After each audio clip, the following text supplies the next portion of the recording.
Praise lord. ప్రేమైన దేవుని బిడ్డలారా, ప్రతిరోజు దేవుడు మనతో ఒక వాగ్దానం ద్వారా మనల్ని దర్శిస్తున్నారు. చాలామంది అబ్రహాం గారి జీవితమైన, యూసుఫ్ గారి జీవితమైన, దావీదు భక్తుని జీవితమైన దేవుడు చేసిన వాగ్దానాలే వారి జీవితాల్లో అత్యంత కీలకమైన స్థానంలో నిలబడ్డాయి. అదే వాగ్దానాలు ఈరోజు మనకు వర్తిస్తాయి. ఎందుకంటే నమ్ముట నీ వల్లనైతే నమ్మని సమస్య సాధ్యమని చెప్పారు దేవుడు. మరి ఈరోజు దేవుడు మనతో మాట్లాడుతున్న మాటని గమనిద్దాం. మత్తయి సువార్త 8వ అధ్యాయం 26వ వచనం చదువుకుందాం. అందుకు ఆయన, అల్ప విశ్వాసులారా ఎందుకు భయపడుచున్నారని వారితో చెప్పి లేచి గాలిని సముద్రమును గద్దింపగా మిక్కిలి నిమ్మలమాయను. హల్లెలూయా. ప్రేమైన దేవుని బిడ్డలారా, ప్రభువు గాలిని సముద్రాన్ని గద్దించినటువంటి సందర్భం ఇక్కడ వ్రాయబడింది. దీనికంటే ముందు జరిగిన సంఘటన గమనిస్తే 23వ వచనం నుండి, ఆయన ధోని ఎక్కినప్పుడు ఆయన శిష్యులు ఆయన వెంట వెళ్ళిరని చెప్తూ, అంతటా సముద్రం మీద తుఫాను లేచినందున ఆ ధోని అలల చేత కప్పబడను. అప్పుడు ఆయన నిద్రించుచుండగా వారు ఆయన యొద్దకు వచ్చి, ప్రభువా, నశించిపోవచ్చున్నాము, మమ్మను రక్షించమని చెప్పి ఆయనను లేపిరి. అప్పుడు ప్రభు మాట్లాడిన మాట, అల్ప విశ్వాసాలారా ఎందుకు భయపడుచున్నారని. నిజానికి ఆ పరిస్థితుల్లో ఎవరున్నా కానీ విశ్వాసం కోల్పోతారు. చాలామంది మనం చెప్తాం, విశ్వాసంతో ఉండండి, ధైర్యంగా ఉండండి, మీకు ఎందుకంత అపనమ్మకం అని చెప్తాం. బాధ అనుభవించేవాడికి తెలుస్తుంది కదా. అయితే ప్రేమైన దేవుని బిడ్డ, వీరు మర్చిపోయింది ఏంటంటే ఆ దోణిలో ప్రభు ఉన్నారు. చాలా మార్లు మనకు శ్రమ వచ్చినప్పుడు, కష్టం వచ్చినప్పుడు మనం ఏమనుకుంటామంటే దేవుడు నాతో లేడేమో అని. మరి దోణిలో ప్రభు ఉన్నారుగా, వాళ్ళతో ఉన్న తుఫాన్ వచ్చింది. నీ శ్రమలు, నీ కష్టాలు నీకు ఎదురవుతున్నప్పుడు దేవుడు నీతో లేడు అనేటువంటి భయం రానివ్వ మాకు. ఎందుకు అంటే ప్రభు ఉన్నా ఇక్కడ తుఫాన్ వచ్చింది. కానీ అద్భుతం ఏంటంటే ప్రభు ఉన్నారు కాబట్టి గాలిని, తుఫాన్ని గద్దించారు. అయితే వారికి ఉన్నటువంటి బాధ ఏంటంటే వారు ఉన్నది నేల మీద కాదు. ఇప్పుడు ఏదో కష్టం వచ్చింది, వెహికల్ ఆగిపోయింది, అక్కడ నుండి దిగి ఇంకో చోటుకి వెళ్తాం, కానీ అది దిగలేని పరిస్థితి. ఎటు చూసినా నీళ్ళే, అడుగు బయట వేస్తే మునిగి చచ్చిపోతారు. కాబట్టి వారు నశించిపోతున్నామనే పరిస్థితి ఎదురైంది. ప్రియమైన దేవుని బిడ్డ, ఈరోజు నీ జీవితం తుఫాన్లో చిక్కుకున్నట్టుగా ఉందా? ఎటు చూసినా నీరే చుట్టూ. వారు ఆ దోణిలో ఉన్నప్పుడు ఎక్కడ చూసినా నీరే, కంటికి అందనంత దూరం కూడా నీరే కనబడతా ఉంది. అంటే ఎంతవరకు చూస్తున్నారో అంతవరకు నీరే. ఎక్కడికి వెళ్తారు, ఎక్కడికి వెళ్ళరు. కొన్నిసార్లు మన కష్టాలు ఎలా ఉంటాయంటే అసలు దీని నుండి దాటగలుగుతామా, అసలు దీని నుండి బయటపడగలుగుతామా అనిపిస్తుంది. అలాంటి సమయంలో మనము కూడా నేర్చుకోవాల్సింది ఏంటంటే శిష్యులు చేసిన పని ప్రభువును తట్టి లేపారు. హల్లెలూయా. ప్రభువును తట్టి లేపినప్పుడు మహాద్భుతమే జరిగింది. చాలాసార్లు మన జీవితాలు ఎదురైంది ఏంటంటే పాస్టర్ అందుబాటులో లేడు, బ్రదర్ లేడు, సిస్టర్ అందుబాటులో లేరు, కలవరపడిపోతాం. యేసు మీద ఫోకస్ చేయండి. అన్న ఫోన్ ఎత్తట్లు, అక్క ఫోన్ ఎత్తట్లు, ఏంటి మన పరిస్థితి? అయ్యో, ఇర్మియా 33:3 వాగ్దానం జ్ఞాపకం పెట్టుకున్నాను. మొరపెట్టు, నేను ఉత్తరం ఇస్తాను.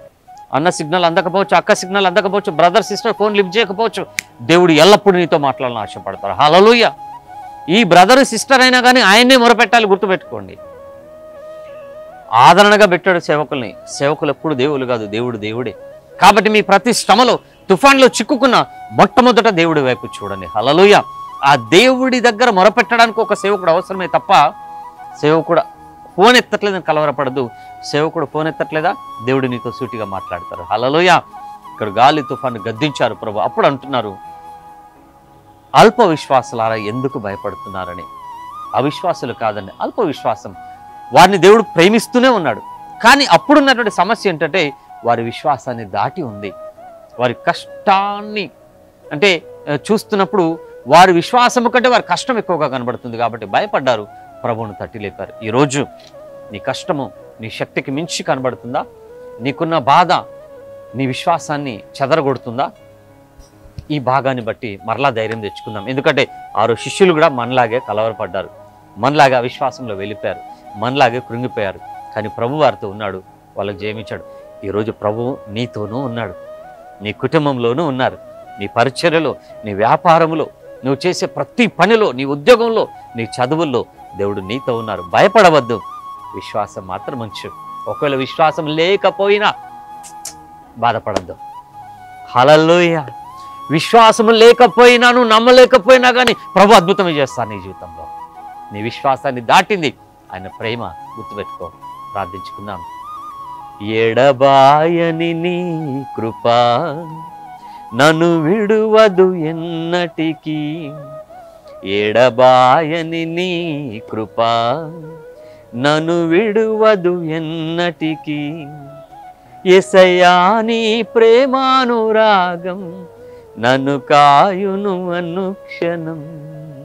హల్లెలూయా. ఒక భక్తుడు రాసిన పాట, నీ కృప ఎడబాయిందని, నీ ప్రేమానురాగం నన్ను ఎడబాయదని. ఆ ప్రేమలో నువ్వు ఉన్నావు. ఆయన ప్రేమ గుర్తుగా నువ్వు పుట్టావు. ఆయన సృష్టించిన సృష్టి నువ్వు. నిన్ను వదులుకోరు, నిన్ను హెచ్చిస్తారు, సాక్షిగా మార్చుకుంటారు. ప్రార్థించుకుందాం. ప్రియ ప్రభా, దయగల తండ్రి, ఈ బిడ్డలను మీ చేతులకు అప్పగిస్తున్నాం. గొప్ప కార్యము జరుగును గాక. మీ సాక్షులుగా లేవనెత్తడానికి కృప చూపండియా. గాలి తుఫాన్ లాంటి కష్టాలు కన్నీరు వీరిని అల్లకల్లోలం చేస్తున్నాయేమో, మరల నూతన బలము కలుగును గాక, మరల అద్భుతం జరుగును గాక. నూతనమైన దీవెన లోతులు వీరిని నాటి వరదలు చేసి మీరే మహిమను తెచ్చుకోమని యేసుక్రీస్తు ప్రభు నామములో ప్రార్థిస్తున్నాం. ముఖ్యంగా స్వస్థత నేను విడుదల చేస్తున్నానయ్యా. ఎవరైతే అనారోగ్యంతో ఉన్నారో, బ్యాక్ పెయిన్ అయినా, ఇదిగో నేను భరించారని మరణకరమైన రోగములు కావచ్చు, అలసట కావచ్చు, అపాయం కలిగించే ఆలోచనలు కావచ్చు, ఏదైతే నువ్వు వెంబడిస్తుందో యేసు నామములో దాన్ని బంధిస్తున్నాను. విడుదల కలుగును గాక, స్వస్థత కలుగును గాక. ప్రతి విధమైనటువంటి చెడ్డ కళ్ళ ద్వారా వస్తున్న ఆటంకాలు యేసు నామములో కొట్టివేస్తున్నాను. అద్భుతం జరిగించి దేవా, మీ నామ మహిమార్థమే వీరిని సాక్షులుగా మార్చమని యేసుక్రీస్తు ప్రభు నామములో ప్రార్థించి వేడుకుంటున్నాం తండ్రి. Amen, amen. Praise the lord.